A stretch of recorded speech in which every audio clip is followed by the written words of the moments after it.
ಎಲ್ಲರಿಗೂ ನಮಸ್ಕಾರ. ನನ್ನದೇ ಕವನಗಳಲ್ಲಿ ಪುಟ್ಟ ಕವನವೊಂದು ನಿಮ್ಮ ಮುಂದೆ. ಕವನದ ಶೀರ್ಷಿಕೆ ನಮ್ಮ ರಾಷ್ಟ್ರಕವಿ. ಸಾಹಿತ್ಯದ ಮೆರುಗನ್ನು ಕಂಡವರು, ಕನ್ನಡದ ಬಣ್ಣನೆಯ ಸವಿದವರು, ಲೇಖನಿಯ ರೂಪವ ಕೆತ್ತಿ ನಿಲ್ಲಿಸಿದವರು, ಯುಗದ ಕವಿ, ಜಗದ ಕವಿ, ನಮ್ಮ ರಾಷ್ಟ್ರಕವಿ, ನಮ್ಮ ರಾಷ್ಟ್ರಕವಿ. ಕನ್ನಡದ ಕಂಪು ಎಷ್ಟು ಅಂದವೋ ಕನ್ನಡದ ಇಂಪು ಅಷ್ಟೇ ಚಂದ.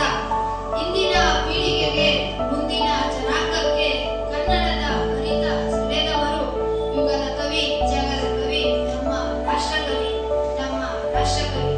ಪ್ರಕೃತಿ ಅಂದ ಚಂದವನ್ನು ಮೈ ತುಂಬಿಕೊಂಡು ಪ್ರೀತಿ ಮಮತೆ ತೋರಿ ಹಸಿರೆ ಉಸಿರು ಎಂದು ಹೇಳಿದ ಕವಿ, ಯುಗದ ಕವಿ, ಜಗದ ಕವಿ, ನಮ್ಮ ರಾಷ್ಟ್ರಕವಿ, ನಮ್ಮ ರಾಷ್ಟ್ರಕವಿ. ಕಾಲ ಕಳೆದರೂ ಕಾಣೆಯಾಗದು ಅವರ ಸಾಲು. ಮಾನವನಿಗೆ ಅವನ ಮಾನವೀಯತೆಗೆ ಅವರೇ ನೆರಳು. ಅವರೇ ಯುಗದ ಕವಿ, ಜಗದ ಕವಿ, ನಮ್ಮ ರಾಷ್ಟ್ರಕವಿ, ನಮ್ಮ ರಾಷ್ಟ್ರಕವಿ. ಅವಕಾಶ ನೀಡಿದ್ದಕ್ಕಾಗಿ ತುಂಬ ಹೃದಯದ